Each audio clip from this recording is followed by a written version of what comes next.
안녕하세요. 오늘은 8월 17일 연중 제20주일이죠. 광복절, 또 성모성제 내축일, 또 20주일인 오늘 주제는 평화입니다. 평화의 모 성모님, 또 일치의 모후 성모님.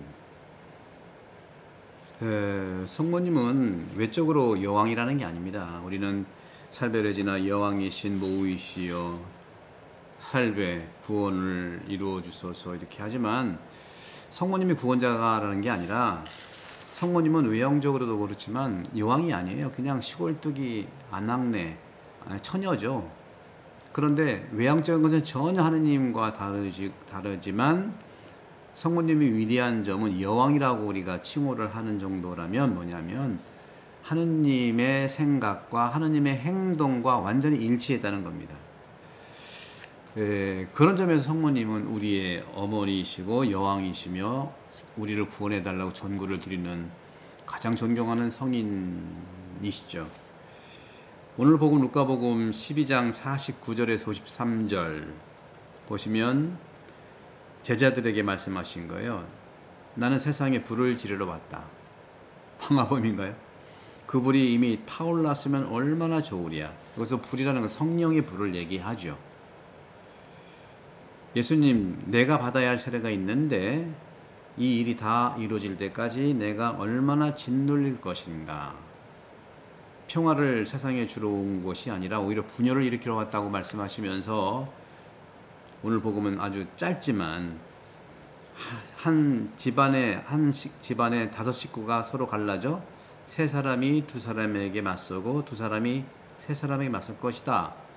아버지가 아들, 아들이 아버지, 어머니가 딸에게, 딸이 어머니에게, 시어머니가 며느리에게, 며느리가 시어머니에게 맞서 갈라지게 할 것이다. 제가 무슨 랩을 하는 것 같죠?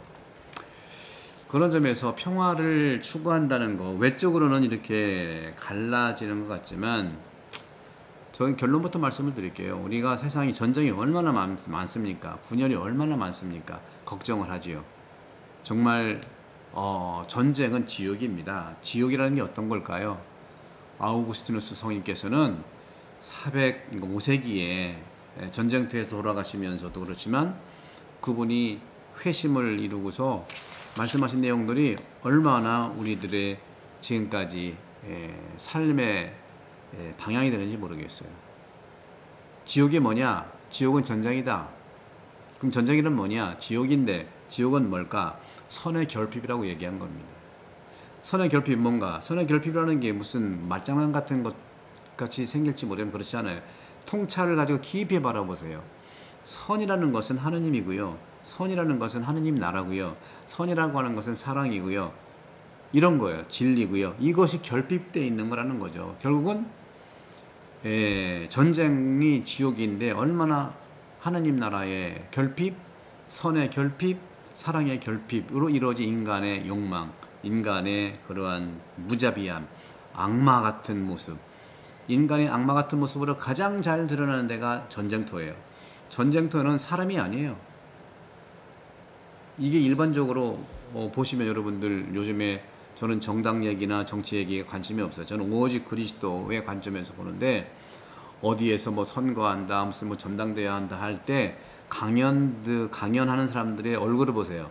표독스럽고 아주 용기와 힘과요, 표독스럽고 악마적인 그런 생각을 가지고 있는 사람은 눈이라든가 표정이 아주 악마 같은 모습을 풍기는 느낌으로 알 수 있는 거죠. 저는 오늘 이 평화를 추구한다고 하는 예수님의 평화가 어떤 것일까? 오늘날처럼 평화를 위한 선언이 이렇게 많던 때가 있었습니까? 맨날 평화를 외치는데 그것은 우리가 평화스럽지 않다는 얘기죠. 인간은 자신에게 부족한 것을 더 많이 이야기하는 거예요. 평화를 많이 얘기하는 것은 자신이 그렇게 평화스럽지 않다는 걸 얘기하는 것이죠.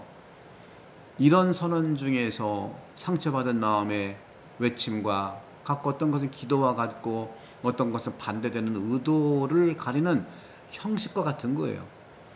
이 평화라는 단어가 우리의 의사소통에서 그토록 자주 등장한다는 사실 자체가 인간의 근본 가치 중에 하나가 평화인데 그것을 못하고 있다는 거 자기 고백이죠. 우리는 평화가 선언만으로 달성될 수 없다는 것을 충분히 알아요. 더 효과적인 수단이 필요하다는 거죠. 평화에 대한 이야기가 온통 가득하지만 대통령마다 전 세계에 요새 짜르 시대고 제국주의 제왕 시대인데 그런 사람마다 평화를 얘기하는데 실제로는 분열이 있는 것이죠. 아무것도 하지 않는다고 말하는 것조차 공평하지 않다는 것을 의미할 수 있는데 어떤 사람들은요 평화를 위해서 헌신해 왔죠. 때때로 지구 어딘가에서 무력 충돌 그것을 중단시키거나 적어도 단축시키는 데 성공한 사람도 있어요. 물론 규모가 크고 작고 지속적이지는 않지만 우리가 더 많은 것을 하도록 격려해야 된다는 것이죠. 그래서 저는 이런 문제를 이제 세상의 전쟁에 대해서 많이 걱정하고 세상의 평화에 대해서 많이 우리가 기도하잖아요. 중요하죠. 하지만 세상의 전쟁 걱정보다는 내가 지금 가지고 있는 내 전쟁은 내가 끝낼 수 있으니까 내 전쟁을 끝내자 말씀을 드리고 싶어요. 모든 교회의 설교자들은요 이 문제에 개입을 하는 것이죠. 많은 교회가 있지 않습니까? 수천 년 동안 있어 왔고요. 그들은 근본적인 해결책을 제시하는 데 동의합니다.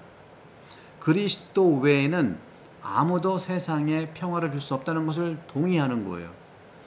그것은 뭡니까? 우리 모두가 그리스도께로 돌아가면 세상의 평화를 회복할 수 있다는 겁니다. 이것이 복음의 공통된 메시지인 거예요. 요한복음 14장 27절에 나온 거 있죠. 평화를 너희에게 주노니 내 평화를 너희에게 준다 이거예요. 내가 너에게 주는 것은 세상의 평화와 같지 않다 하고 말씀하시잖아요. 근데 우리는 세상의 평화에만 천착하는 경우가 안타깝죠. 복음 전체는요 이 한 문장으로 요약되는 것은 아니지요. 당연히. 하지만 그리스도의 말씀은 평화를 위한 구원을 위한 신비로운 깊이로 가득 차 있는 거예요. 종종 모순되고 모순처럼 보이기도 해요.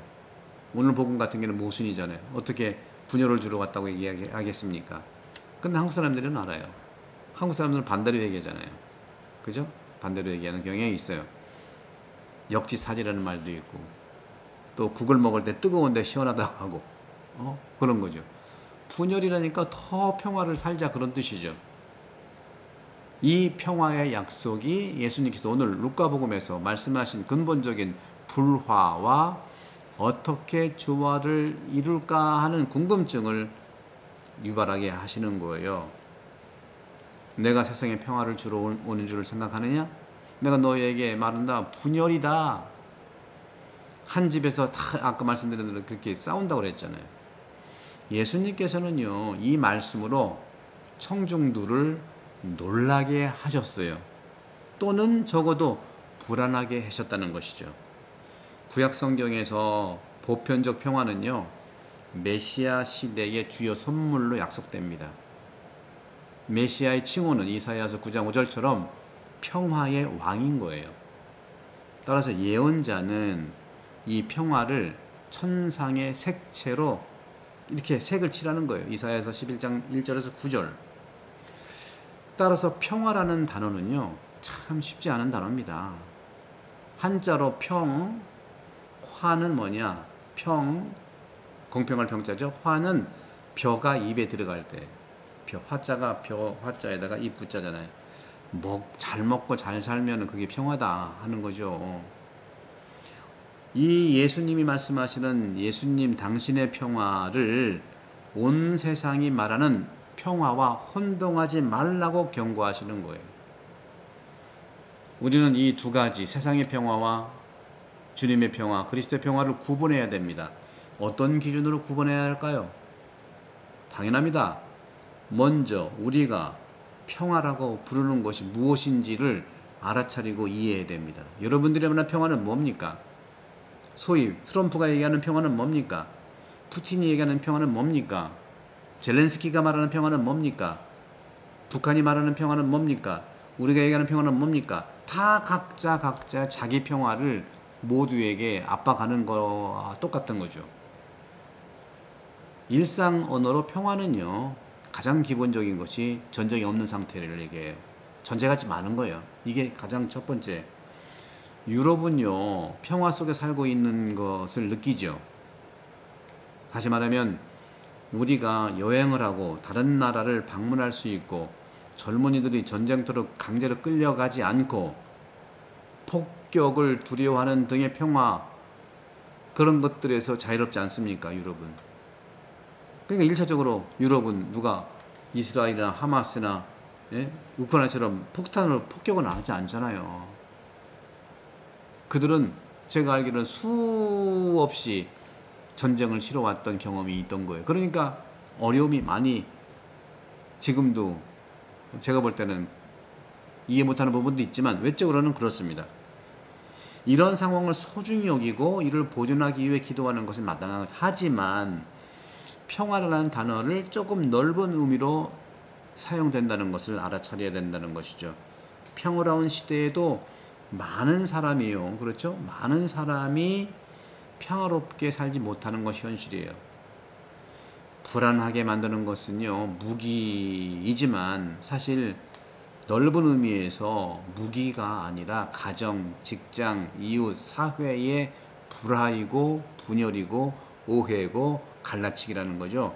여러분들, 갈라치기 하는 사람 절대로 뽑지 마십시오. 때로는 이러한 불화와 갈라치기가 너무나 독이 강해서 사람들이 집을 떠나거나 스스로 목숨을 끊거나 복수를 하기도 합니다. 오늘날 수십 년 동안 우리나라가 자살 1위국이잖아요. 얼마나 마음이 아픕니까? 우리는 이러한 갈등을 어떻게 피할 수 있을까요? 이것이 이제 오늘 복음의 주제죠. 일반적인 답은 이렇잖아요.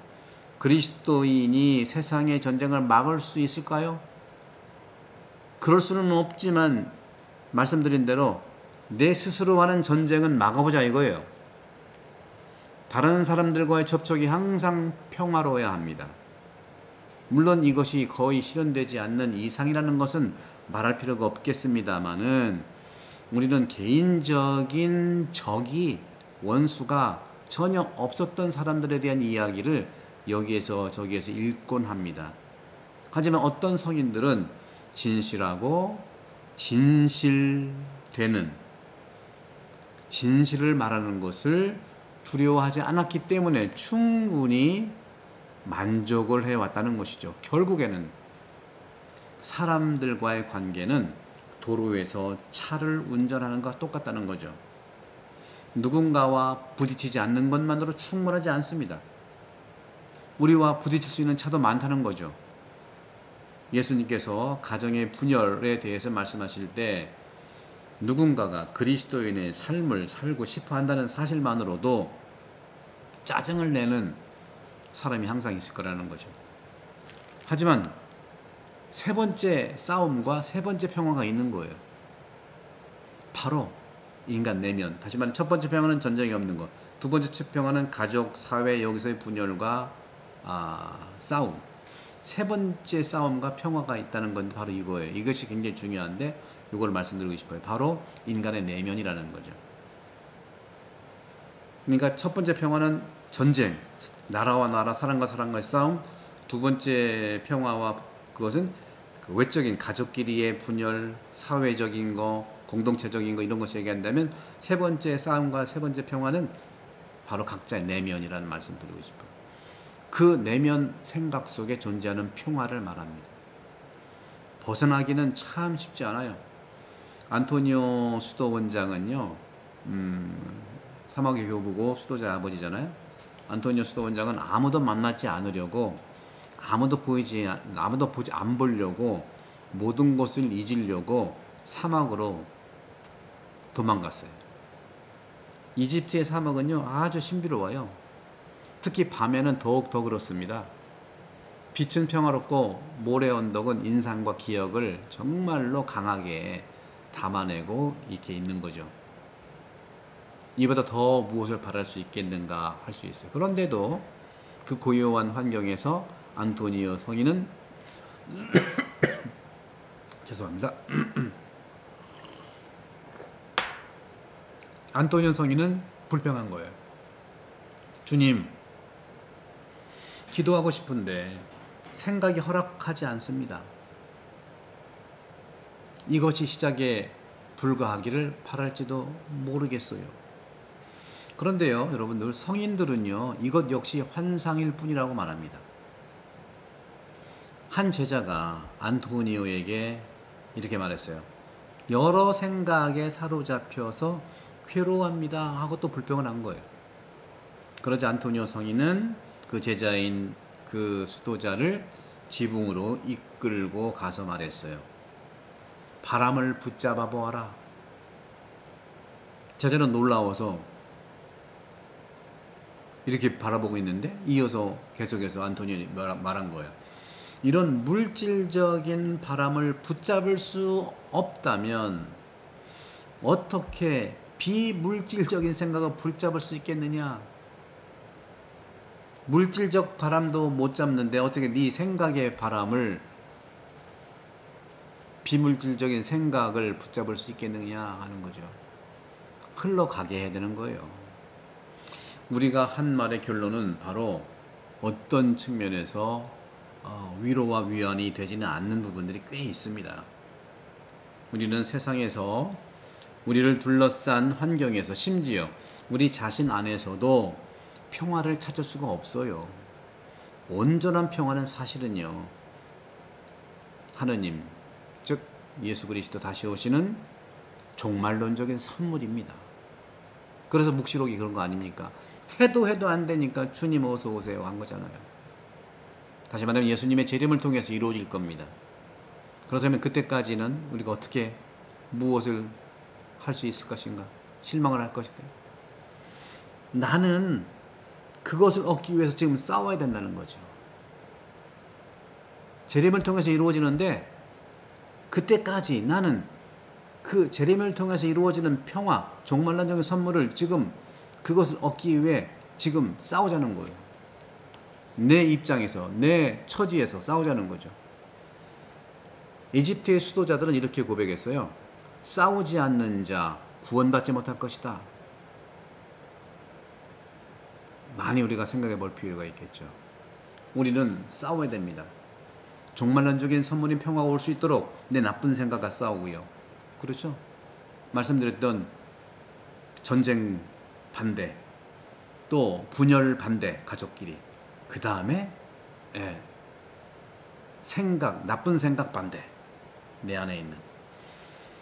그래서 올바른 그리스도교의 무기를 사용한다면 이 전쟁에서 승리할 수